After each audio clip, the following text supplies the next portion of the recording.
وہب بن منیتا رحمۃ اللہ علیہ فرماتے ہیں کہ ایک روز حضرت ابراہیم علیہ السلام ایک جنگل میں سے گزر رہے تھے۔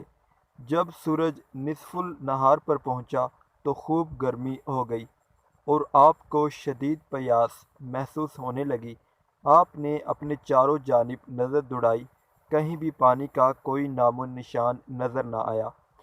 آپ نے پانی کی تلاش شروع کر دی اور بڑی کوشش کی کہ کہیں سے پانی مل جائے، اس لیے آپ جنگل میں ادھر ادھر گھومنے لگے۔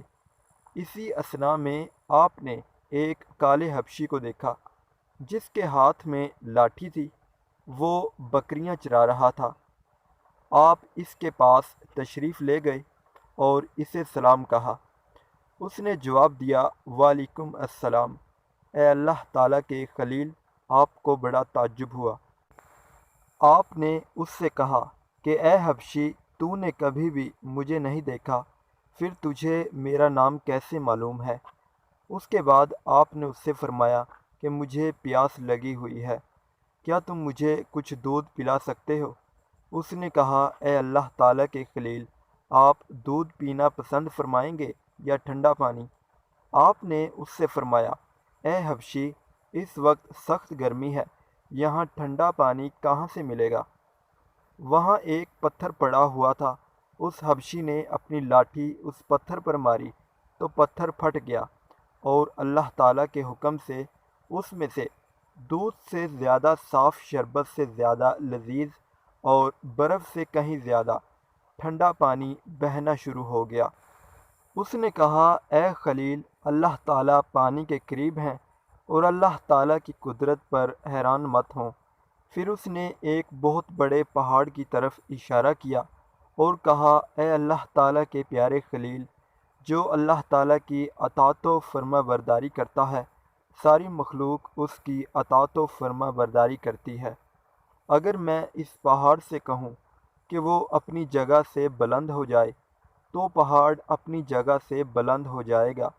حضرت ابراہیم علیہ السلام نے اس پہاڑ کی جانب دیکھا تو اس پہاڑ نے اپنی جگہ سے حرکت کی اور بادل کی طرح ہوا میں لٹک گیا۔ حضرت ابراہیم علیہ السلام اور زیادہ متعجب ہو گئے اور کافی دیر تک حیرانگی کے ساتھ کبھی پہاڑ کو دیکھتے اور کبھی حبشی غلام کو۔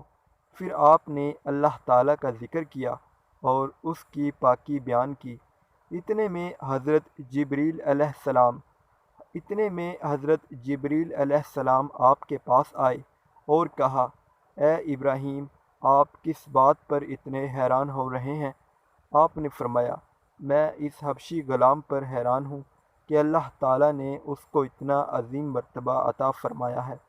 آپ کے پاس آئے اور کہا، اے ابراہیم، یہ حقیر سا غلام اگرچہ بہت کم قیمت پر خریدا گیا ہے، مگر اللہ تعالیٰ کی بارگاہ میں اس کا مقام و مرتبہ اور قیمت بہت بلند ہے۔ اگر یہ حقیر سا غلام اس بات پر قسم اٹھا لے کہ وہ یہاں سے ایک قدم بھی نہیں لے گا جب تک کہ آسمان زمین پر نہ آ رہے اور سارے زمین والے تباہ نہ ہو جائیں، تب بھی اللہ تعالیٰ اس کی قسم سے نہیں دے گا اور اس کے دل کی بات کو پورا کر دے گا۔